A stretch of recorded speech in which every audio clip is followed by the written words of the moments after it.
On this episode of Team Building Saves the World. This is like such a recursive question that we're using technology to talk about technology. About how it's an Alice in Wonderland rabbit hole, man. We could just go further and further and further.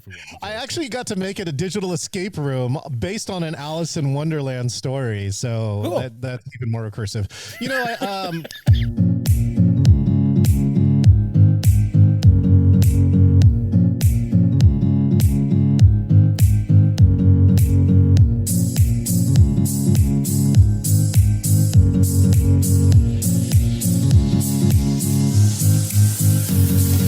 Hello, team. It's me, your old friend Rich Rininsland, host of Team Building Saves the World, the show where I speak to the leaders and innovators in employee wellness and corporate culture and tell us about how it reflects the world of today. And today we are discussing technology in the workplace with the founder and CEO of Geo Teaming, John Chen. But first, I need to share some love with my supporters at Team Bonding. If your team is ready to experience teamwork through the power of play, then visit teambonding.com to learn more. Now, team, join me in welcoming the author of Engaging Virtual Meetings 2020, 50 Digital Team Building Games 2011, Mr. John Chen. Hello, John!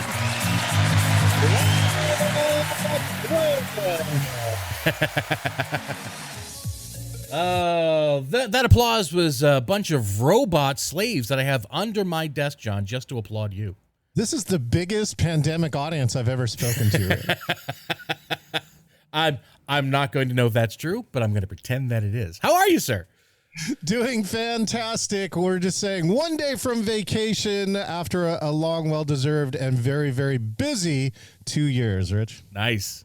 Well, why don't we start off, just tell my team a little bit about yourself and how you got involved in the technology field. All right. Well, my name is John Chen. I'm the CEO of a company called Engaging Virtual Meetings. But prior to this, I had actually done a lot of team building. I know your founder quite well. And for 25 years, we've been building teams. And then in 2020, that little virus thing came around, kind of screwed everything up, right? So I had 15 canceled events. But Rich, I love this. I went backwards and doing my history and going, what do I have? What do I have to lean on? Rich, do you know what Prodigy is? Yes, but only in the video game sense. Prodigy was an online meeting space made famous because it was the first graphical-based meeting space online when modems used to make noise. It was pre-AOL. That's how old it is. I've been meeting online for 35 years, and I'm going, wait a minute. I wrote this other book, 2011, 50 Digital Team Building Games, and I said, what can we do? This is great. One of the things I love about team building is when you ask a different question. Mm-hmm. So instead of how screwed up is my life right now, instead I said, what gift could I give to the world? Okay. And so I said, well, I don't make vaccines, but I do know how to make your virtual meeting better. So we've been experimenting with all these ideas for virtual meetings for years. So I put up a class called Virtual Team Building on Eventbrite, and 5,000 people took it in the first year. Nice. And my publisher came back and said, hey, you want to write your second book? And so I said, I wrote my second book. And this is even funnier now, Rich, right? Because they didn't know how long the pandemic would last. Yes. Spoiler alert. We're recording this and it's 2022 and it's still going. Anyways, I rushed the book. I wrote the manuscript in 9 weeks, and put it out October 2020. It hit the #1 Amazon hot new release. And now, Rich, I spend most of my time designing and producing as well as speaking at and emceeing virtual meetings. So we're here today, you and I, to talk about technology. But, I mean, that's a broad term. Here we are on technology, talking to one another, using technology to better modulate and control our voices and have fun sound effect games going on in the background. What type of technology is being used today to strengthen teamwork? This is like such a recursive question that we're using technology to talk about technology. About how. It's an Alice in Wonderland rabbit hole, man. We could just go further and further and further. I actually got to make it a digital escape room based on an Alice in Wonderland story. So cool. That's even more recursive.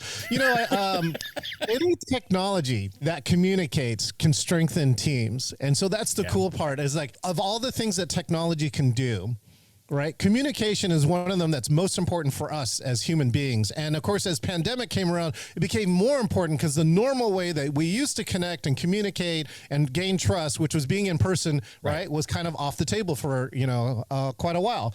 And so that's where technology stepped in because it could do that. And I think that things as simple as text, but now that, the explosion of video conferencing really had to replace the in-person because, again, my favorite part about this, Rich, is nobody ever got sick on a virtual meeting. So I think I look for different kinds of technology that does that. And now it's really, to me, the most important piece is how you use it.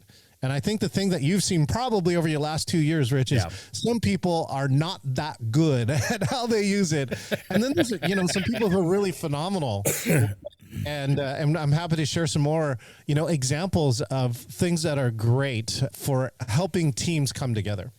Yeah, because, you and I over the past couple of years have certainly had the same experiences where while the online communication networks have improved exponentially just within the last couple of years because they were honestly forced to, we still have those people who are coming on with us who don't know what a mute button means. Or, when we say we're going to send you into a breakout room, leave the room. Or they just leave the meeting entirely.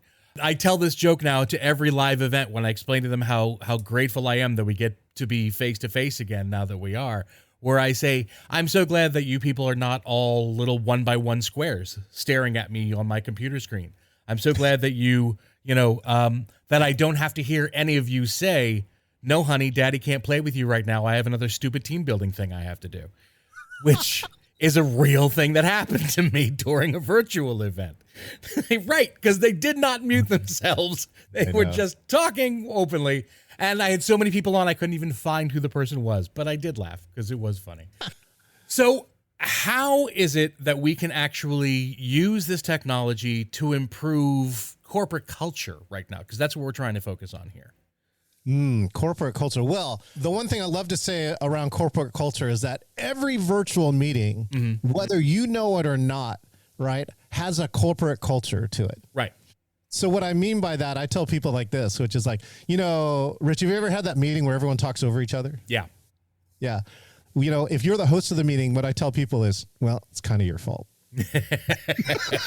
What I mean by that is if you're the host of the meeting, right, you're creating the culture whether you know it or not. So if you let people talk over each other and you let it, right, then it's part of your fault because now you created that culture and now you're having that, as opposed to one of our top things that we teach is air traffic control. And air traffic control is like I show a video. There's 5,000 flights in America and none of them crash into each other. Why? Because we have air traffic control. And so in a virtual meeting, as the host, your job is to play air traffic control. That the majority of times that you should, get it so that one person can talk. And even in a normal meeting, what I love is I also studied a lot on Zoom fatigue. And one of the people that I studied, she said, most of the virtual meeting problems were the in-person meeting problems, but now they're on virtual and they're just magnified. Right? Like what? Give me an example.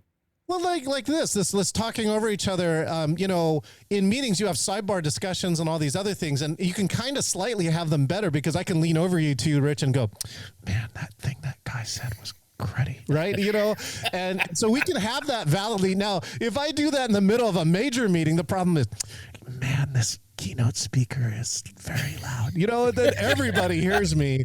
Right. And so that, it becomes disastrous, right? As opposed to you and I, it was valid, right? Where we could have this sidebar discussion. Anyway, so I was saying as a host, you can have different things for air traffic control and get one person to talk at a time is one of the ways that you control the audio channel. The same part here too. You had that awesome Harley. I could hear it in the background. Right? And that's over here in your audio. And if you were, I was the producer in your meeting, I might have hit mute on you and then come back later with that. And that's how we avoid the kids things is like, if you're the host of the meeting, you can control a lot of these things so that you can control the audio so that we can have a useful, productive meeting. So let's look at the individuals then. You're talking about people who, in the beginning of the pandemic, they didn't have a lot of the savvy that was required to know how to run something like a Zoom meeting or Google Meets or what have you. Yeah. Now, hopefully, they're better. What are some best practices that we can just recommend to people out there when they're joining a meeting or involved in a meeting? Well, the number one thing is what happens before that meeting even starts, Rich. Okay. Which is plan. And it sounds simple, but if you really want to have a productive meeting, right, you should plan. And number one is, what the heck is the goal of this meeting? Right? Is it just so one person can talk for 60 minutes? You know, if it is, by the way, send me a video and let me watch it on my own time and don't burn, valuable virtual meeting time to it. All right. Right. But if the meeting the goal should be to do something that we can't do by ourselves, right? It needs a combination of all these people who are together to do that, and then design a way so that people know what the goal is, right?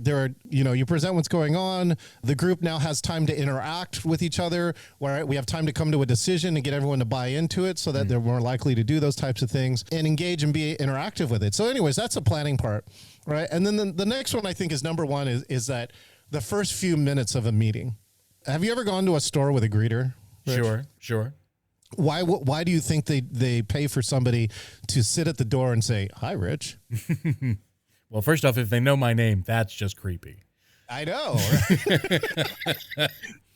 AI, facial recognition. Yeah, it's coming. But let's talk about those individuals, though. Like, I'm coming to join a meeting. Yeah. So, I'm not the host, so what do I need to be aware of? What do I need to be thinking of? So I'll go back to the first few minutes. Right? A greeter, why there's a greeter. Number one is when you come into a meeting, you should think about how do you bring people into the meeting. Number one, you log in early. Right. And be ready so that you and your team understand what's going on. You tested your tech. Everything's ready. Right. Then when you admit people, hit them on the first part. So number one, greet them. Right. So as soon as you come in, hi, you did that to me today, which was great. Hey, John, what's going on? Have music playing. Right. So I think that's a key aspect that can come in. And as opposed to what we call, you ever heard the term Zawkward? No. Zawkward, right, is what somebody said on a Facebook post, and they said, what do you call it when you come into a meeting? All the screens are black. There's no slide up. There's no audio, right? For a moment, you don't even know what you're in the right meeting, right. And so we called that Zawkward for Zoom awkward. Nice. Which is you come in a meeting, you don't even know, right, if you're in the right place at all, and it's so disorientating. Anyways, those first couple of minutes to do with that for participants. If you want to be a good participant, this is, again, another role to play inside a valid meeting, which is number one is be prepared. So if somebody sent something in advance, right, number one, know what the meeting's about. Number two, if there was something that they sent in advance that you're going to talk about, then be prepared for it, right? Number three, I am an advocate of cameras on, Rich. I shared some different stories around it. One company got Zoom fatigue in April of 2020. All right, we're talking a large aerospace manufacturer, and they decided, and they read the piece of research that said the Zoom fatigue comes from having your camera on. They just cameras off. And they've been that way since April of 2020. And so, why is that important? Because right now, Rich and I, I'm able to read Rich's body language. Yeah. Right. Yeah. If he's shaking his head. Yes. He's saying, I see some agreement, even if I don't hear his voice. Sure. I can see that if I get that glazed look, he's I just said something really shocking to him. And so I think you miss all those cues. We have all this valuable technology to be able to see that. We're humans, right? A good portion of our communication is body language. And that if you turn off the camera, you lose all that. And so why, if you have all the technology, if you have all the bandwidth, why would you throw that piece away? Right. I would say if the research says if watching your own video is actually very tough, so turn off your own self camera. That's fine. But don't turn off the cameras to everyone else if at all possible. There are times, obviously, that's valid, but we would do that. So, and then the last piece is just be engaging. So if somebody has designed a well-designed meeting, the inverse that you can do as a participant is to give your attention, your engagement. So try not to space off and try not to multitask, right? Focus on the meeting and look for different ways you can be engaged, which is not always audio, by the way. Right. So to me, it's the second most powerful thing. The second most powerful engagement tool we have on virtual is chat. Yep. And it's the one place where everybody can talk at the same time. In fact, we actually do an initiative called that, and it's called either Simulchat, or my other friend has called it Chatterfall, which I actually really like. Which is to ask the question, and then but you tell people you write the answer, but don't hit enter. And then on the count of three, you hit 1, 2, 3, and everyone hits enter at the same time. I love that. And in some large meetings, you'll see the chat just completely blow up for that minute. And I think it gives you a sense of, number one, how many people are there and actually kind of tuned into what you're doing. And number two is you get this amazing set of replies, right? That you have as a record that can really, if you're a great instructor, you can come back and see what's landing, right? Like I teach a lot in a class, and one of the questions I ask is, so what's the one thing you're going to take away? And quite often it's not the answer that I thought it was. Plus, it allows for those moments of, like you said, when people are normally going to be whispering like this to one another, they can still do that over chat. They can do that to each other without everybody else seeing it. Private message to Rich. So this is the best interview ever. Send. So long as they remember to private chat it and don't send it to everyone. Yeah, this keynote speaker who's the owner of Team Building. Holy cow. Leave it in the house. And that is another failure. It's just like talking with your mic on and you think you're muted. Right. You got to go back and double and triple check these things before you send them if you really want to prevent what we love to call a CLM, a career limiting maneuver. Oh my gosh, do you want to hear the worst? Sure. I got this story from somebody, so I do believe it to be true. I wasn't present, but I got it from somebody else. Okay. There was apparently, he was logged into his kids' school coaches meeting for the team or something like that, and it was before the meeting started, and the coach did not know that his mic was unmuted, and apparently he was setting up a three-way for his wife. Oh no! Well, that's not the worst thing I've heard happen. It's pretty bad. I don't know. Ooh. Oh my! On that note, I'm going to take a brief second here, John, and walk away because I need to take a minute and tell everyone about a company I'm very proud to be a part of: Team Bonding. Team Bonding was founded over 20 years ago with one simple question: how can employees have a great time while fostering strong, authentic bonds between people who work together? They've created a catalog of innovative events using the power of play as a learning tool and tapping into the correlation of work and play. From scavenger hunts to Jeopardy and so much more, the team bonding of activities, be it live, virtual, or hybrid, maximizes the impact of team building with an accent on fun. So visit teambonding.com to schedule your event now. Team Bonding, when you want seriously fun results. And we're back with John Chen talking about how to bring people back together with technology. So what do things look like before the pandemic, John? I mean, we're both in the same industry. We remember going to places and meeting people and, being able to shake hands and so forth. But what was the technology like then compared to now? I was just going to take Rich your question about what's it look like. Well, it was green. It was full of chlorophyll. There was actually wind out. Oh, sorry. Before pandemic, I mean, the number one thing that I did too, and of course Team Bonding does, is based on geocaching. So we did an event based on geocaching. Geocaching, for those who don't know, is a high-tech scavenger hunt. It uses GPS, global positioning system. And I love my friends. My friends have a shirt, right? And the shirt says, I use billions of dollars of satellites to find Tupperware.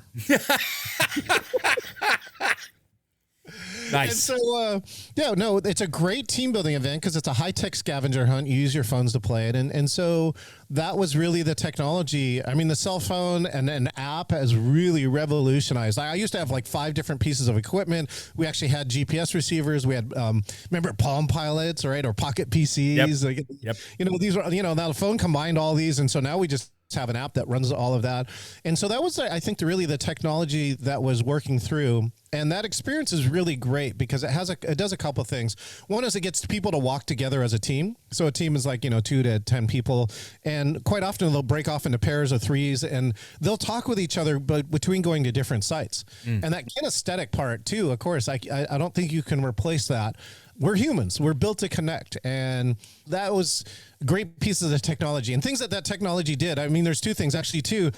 I was probably the top FAA drone pilot to do group shots, what is known as a droney. Yeah. Which is you do a drone shot of a large group and then shoot the drone out as far back and as high as possible. Nice. And we would then do this other part, which is the game sends all the photos and videos up to a server.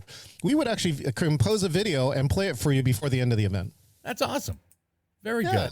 What I love, Rich, is when technology makes something look like magic. Yeah. But now we have the pandemic.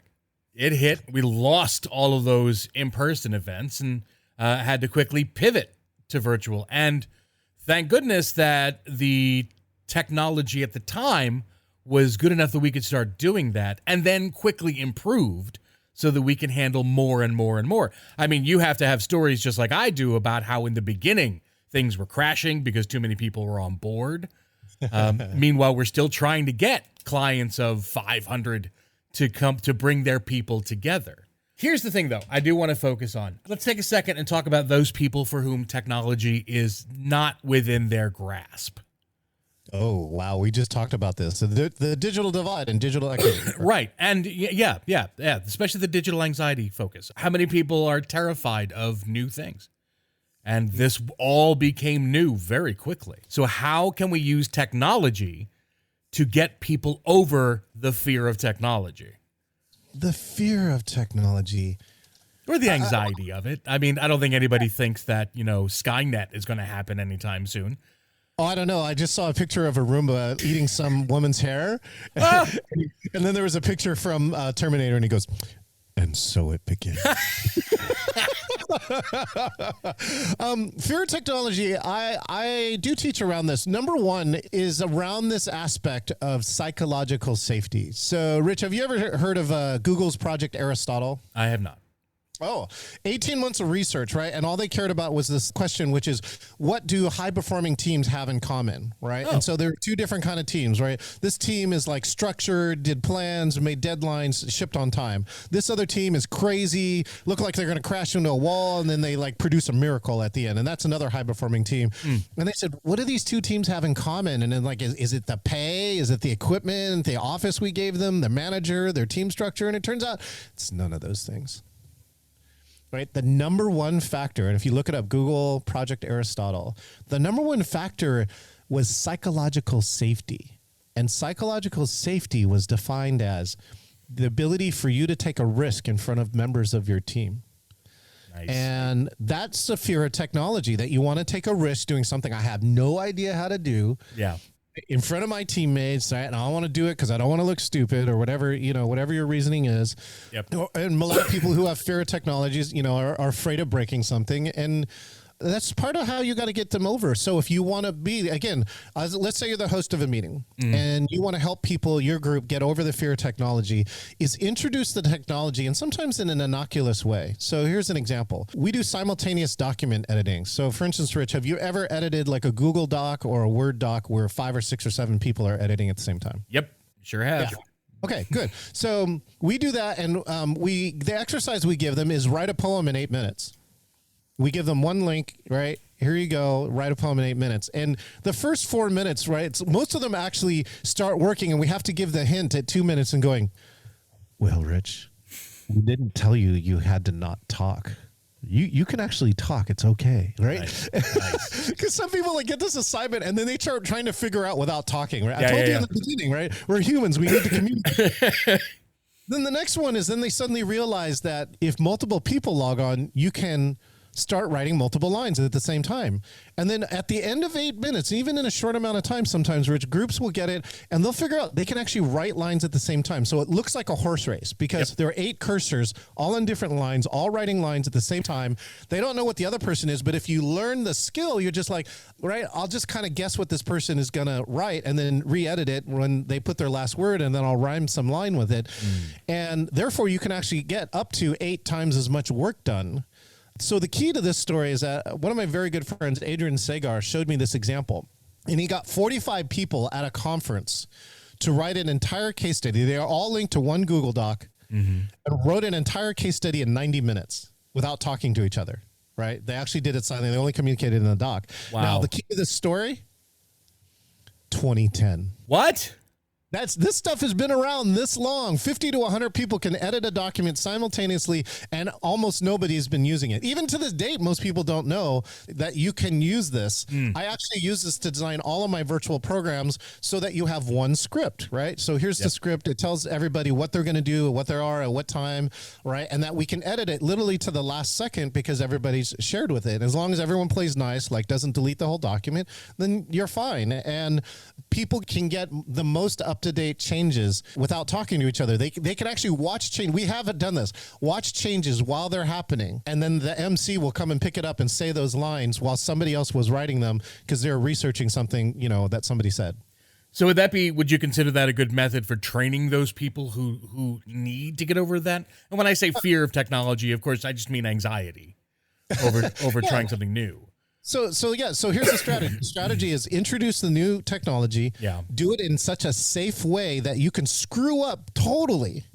Yep. And there's not that much at stake because this assignment is amorphous. Then later on, reintroduce it and now do something easier and then something a little harder and then later on. And so it's kind of the way that we learn, right? Is that if we learn from experience and we get more comfortable with it and we saw like, oh, I edited this document, right, and I didn't die. Well, I guess I can do this again, right? Okay.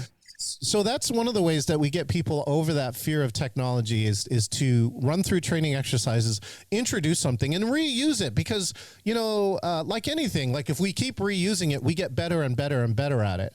And that's why I tell people don't like introduce 20 tools to your group, like introduce one and get really good at it. Right. And then introduce another one when your group gets tired of it so that you can see something else. But don't keep introducing so many things and you got it wrong. When your group like starts going, I have no idea what's going on. I'm completely lost. Right. That means that, you did not introduce this technology in such a way. And a lot of times it will prevent people. You're talking about breakout rooms. Breakout rooms to me, third most powerful engagement tool on virtual. And somebody screwed up a breakout room in April of 2020. And then from there, they just quintessentially said, I'm not going to do breakout rooms again. Which I think leads to like, you were also asking to see like pictures of this ridiculous studio that I have. So hey. On video, so I'll do an audio description of this thing. But right now, what you could be seeing is that I have 6 major screens, and I have probably about 18 mother screens, if you talk about it, in the setup that are all connected to one computer with a mixing board and 2 phones are here to the left, 3 iPads, a Stream Deck. And so what does this mean is that part of how I learned this technology, that this studio did not come together overnight. Right. It's the result of thousands of failures over the last 2 years. Right. And my job, right, as a technology is what I tell people is fail faster than anybody else. Okay. And then just watch what works. Watch what works and then do more of that. First off, I just want to start off by saying I am so jealous of your soundboard. Mine is great for me, but that was so many shiny buttons. How do you know so much about all this, John? That's one thing we didn't get into. Where's your background in all of this? Well, when I was a small child in the South, it was really California. I played a lot of video games.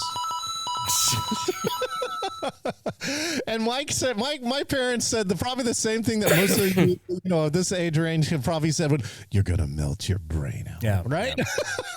And what it did actually is that video games gave me the one skill, which is the ability to learn technology and then start moving very fast through it. Right? Yeah. Video games reward you for learning a skill and recognizing patterns and going really, really fast with it. So as I grew up, and then I also went to UC Santa Barbara. So that means I'm a gaucho for those who are in the West. I got a computer science degree. I was voted most outstanding computer science student. And then I went and worked for a decade for that Microsoft company, that little software company up here near Seattle. And I shipped 10 products, got 2 US patents, and I've had a lot of love of technology. It's definitely something, as early as when I was a kid, I did play video games and early, I don't know if you know what a CPM computer is. Remember that? Yeah. Had big floppy disks, like 5 1/4. I'm of that age, yes. Yeah, so my dad was a doctor, but his passion was around audio and technology and computers. And so he gave me early access to computers. Like I learned how to use WordPerfect and an IBM Selectric that was connected to the computer. If those who don't know that's a typewriter. Yeah. And it has a ball on it, right? And it has all the letters on the ball. And the computer told it what to type so that I could write a paper, right? Correct all the mistakes before typing it, and then push a button and get a perfectly typed paper. And I did that as early as probably 11 or 12 years old. Which actually, that brings up a really good point, because we've been talking throughout the entirety of this podcast about the multi-generational workforce. Yeah. And you have the new kids who are coming in, and of course, I don't mean anything derogatory when I say kids. You're all young. When you're graduating from college, you're going in, you have the background in the latest and the greatest technologies. It's there for you. You've been playing with it since you were a child, and now you're going to be able to use it for your industry. But then they look at somebody of an age, my hair has not been, anything other than white for a great many years now. About half as long as I've had it, I would like to say. So what are we seeing between the greatest generation to X down to Ys, millennials, so on and so forth? How are the differences in technological backgrounds resonating throughout the industry? Yeah, through the industry. Well, one, to stay current is I have 3 kids that are all now out of the house. But one of the things that I did as a parent is watch what your kids do.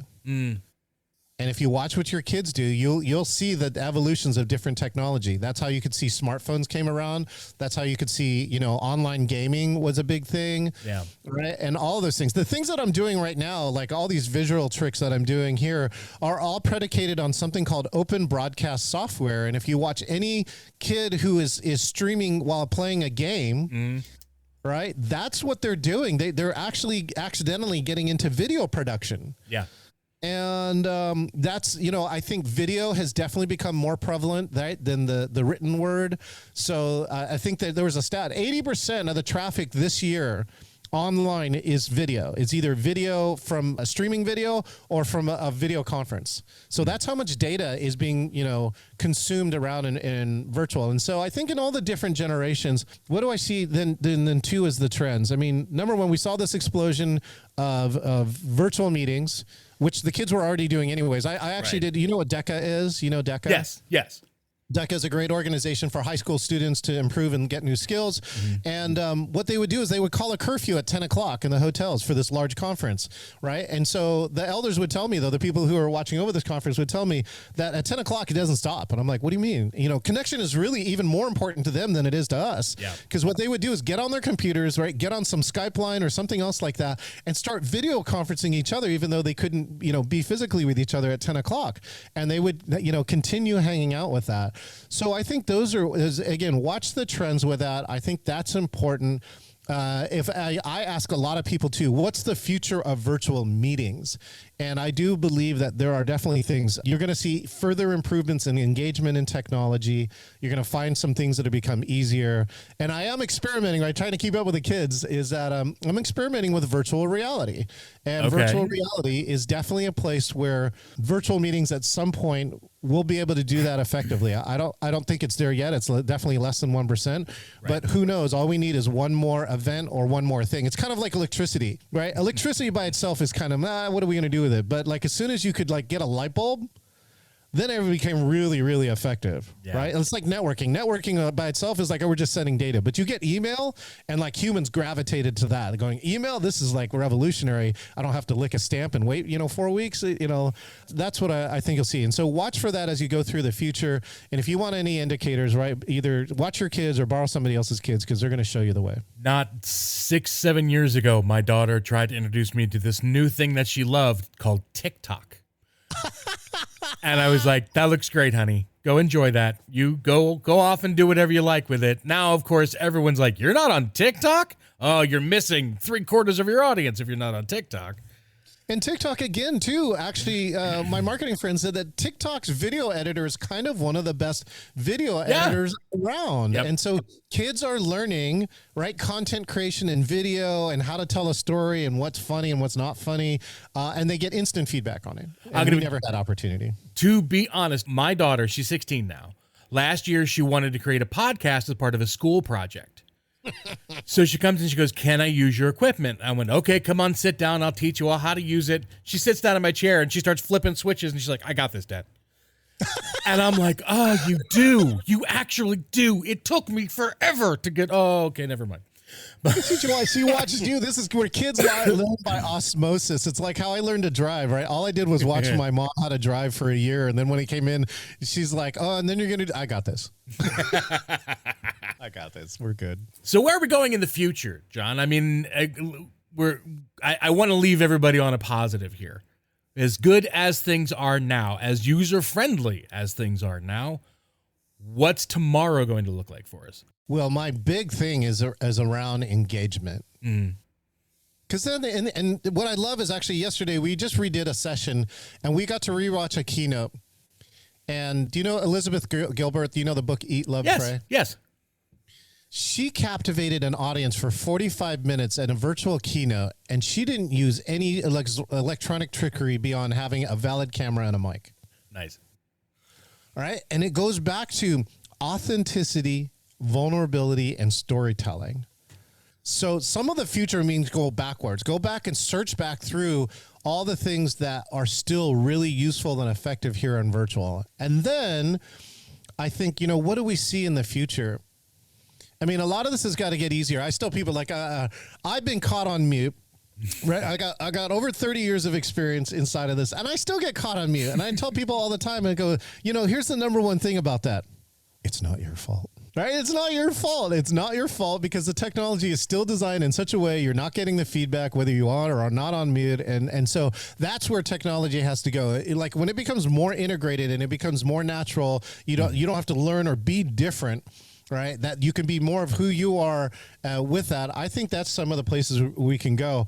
Even now too, it's like it's revolutionized my business. It's like the less travel, my business has become much more effective, right? Much more profitable in such a way because I can, I can speak in 3 countries in a day. I've actually met 12 or 14 people in a day. Yeah. If I was driving to those meetings, like I'd maybe get like 2 if I'm lucky. And as excited as I am to be live, I miss doing 4 events in a day. Yeah. Oh, yeah. Yeah. Yes. And so I think there's going to be some kind of unique mix with that in the future. I think that in-person live will be a premium, even bigger a premium than it was before. Okay. How much work and money and stuff that it costs. And that the explosion of virtual, I think is not done. I think that companies too, because I tried for decades to tell people, you're going to save a lot of money with this. And they're like, nah, here's a bunch of money. Go to Orlando. Right. And now they see like I think there are definitely places where virtual is going to stick around, and now it's about producing better virtual, right? Making sure that your virtual is not somebody monotoning 60 minutes, that somebody is controlling the mute so that they have the things that you're running all these best practices, and that there's some technology right around the corner that's going to make this even better than it is now. And even then, I started 30 years ago, in the year 2000, I was using WebEx, right? To run a virtual meeting with 24 people that were my clients around, and it was definitely like spotty. And now I actually have run, Rich, you're going to love this, a 25.5-hour Zoom meeting that was streaming live to 25 locations at the same time, and none of it ever blipped. Ooh. And that's, everybody is going to have the capability. Your daughter now has the capability of a television station. Mm-hmm. So the question is, what is everyone going to do with that? And so hopefully by you listening to this podcast, that will save the world. Yeah. Talking about going back to talking about the chat function and so forth. Anna has been blowing up my chat this entire time you've been talking, because she was Anna, my producer, ladies and gentlemen, has been asking me, so are we going back into the office, or is the future the metaverse? Oh, that's a great question. I have anecdotal evidence. A local company here tried to return to, they actually sold one of their buildings. So they don't have enough offices now. Right. So they're kind of stuck. So then they did this, roving office, like you check in for a day, that's your office, and then get out. Right. Yeah. And you know what, that invalidates a lot of stuff for us for an office. Like the amount of junk we move into an office to make it our own. Right. Right. And then try and remove it every day. That's not going to happen. So I don't know. And we've seen both companies that bet on the metaverse, which is saying like, well, we're going to go totally remote. Some have declared, and then some of them are like, we got to come back like right now. Yeah. I'm not sure where it's going to land up. I do believe, I've been really trying to closely watch the research. There was definitely some research that said the creativity was specifically down during this time, although that does not match my personal experience. To me, that just says, I think you're just doing it wrong. Because we were the most creative we ever had to been. Like how much creative have you had to been about every unknown, unprecedented freaking challenge and pivot you had to go through in the last, 2 years? If only just to figure out how to recreate what we already had been doing. Jeez, yeah. Yeah. So, I don't know. I'm going to just say the jury's out, but I'll definitely say this. More people will be hybrid or virtual than ever before, and that I think I can stand by. John, this has been a lot of fun. Thank you so much for coming on board. Can you tell my team out there, where can they find you if they have more questions, and where can they find your books? Thank you so much. You can find me at engagingvirtualmeetings.com. You can purchase the book on that website in the shop, or of course go to your good friends at Amazon or Goodreads to support local bookstores. And now, Rich, I got one thing. Can I just do one thing for you? Sure. Here we go. 3, 2, 1. Thank you for attending the performance. And a special thanks to all those who helped with the show. Nice. Very nice. Do you use that in yours a lot? Yeah, actually, I gave this. I have 12 buttons here, so I can do things like this: applause, amaze, laughter, and my good friend, the rim shot. Hey, let's. How rich is Rich? There we go. Yeah, I've got a few of those myself, which I'm going to use right now because I explained this to you in the beginning, John. But now it's time for a speed round.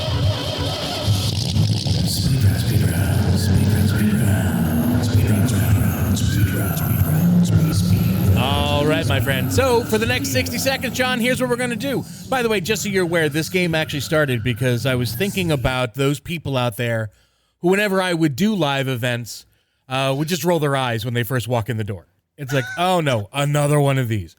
So for them, I came up with a little torture device just for people like you who come on the show. The objective of this is I'm going to ask you a series of quick questions in 60 seconds. Your objective is to give me a simple answer as you can to try to get as many questions as you can in your belt. We're looking at 14 as the number to beat. So if you're feeling at all competitive, that's where we're going to go. You're going to hear a bunch of music. That actually tells me how long the 60 seconds is. And then once the music starts, I start asking questions and away we go. You feel ready? Wait. Okay, I'm fine. Okay, good. All right. All right, John. Here we go. 60 seconds on the clock. What's your name? John. How many kids do you have? 3. Which one's your favorite? All. Do you have any pets? No. What's your favorite childhood book? Geez, no. Ender's Game, go. Who would you like to play you in the life of your movie? Or the movie of your life? Daniel Day Kim. If you could live in any other state, which one would it be? Hawaii. What's your favorite family vacation? Fiji. If you could choose any nickname for yourself, what would it be? The Kid. Who's the funniest person you know? You. What's your favorite thing about your grandparents? They immigrated to America. Do you ever talk to yourself? What do you mean, me? Why? What's your favorite thing to say to yourself? Food. And when you're having a bad day, what do? Oh, no, it didn't work. But guess what? You got 14. You tied for 14, buddy. There's mine, there's yours. We're soundboarding all over the place. It's mutual soundboardology going on, my friend. John, again, thanks so much. This was hilarious. I had such a great time. Thank you. You're welcome, Rich. Anytime. And thank you, my team out there. That's it. We're wrapping up yet another episode of Team Building Saves the World. If you've enjoyed this episode, whether you're new to the podcast or an old fan of the show, please be sure to share it with everyone you know, whether they're your coworker, friend, or family. It just helps us to share all the vital information, and this episode is worth sharing. You can find out all about us, including all past episodes, at teambonding.com/podcast. You can also find us wherever you find your favorite podcasts: Google Podcasts, Apple Podcasts, Spotify. Wherever you listen, we're there. And if we're not there, I want you to message me on all the social medias at Team Bond Podcast and let me know, because I want to be where you're listening. Also, feel free to reach out to Team Bond Podcast at all the social medias and let me know if you have any idea for a future topic on the podcast, or just tell me what it is you liked about the show. Anything you want to share, I want to hear from you. So before we say our final farewells for this episode of Team Building Saves the World, please never forget, my team, that if you are within the sound of my voice, and thanks to technology, my voice is reaching farther than ever, always remember you are on my team now, and I am forever going to be on yours. So long, team, and I'll see you next time. Believe!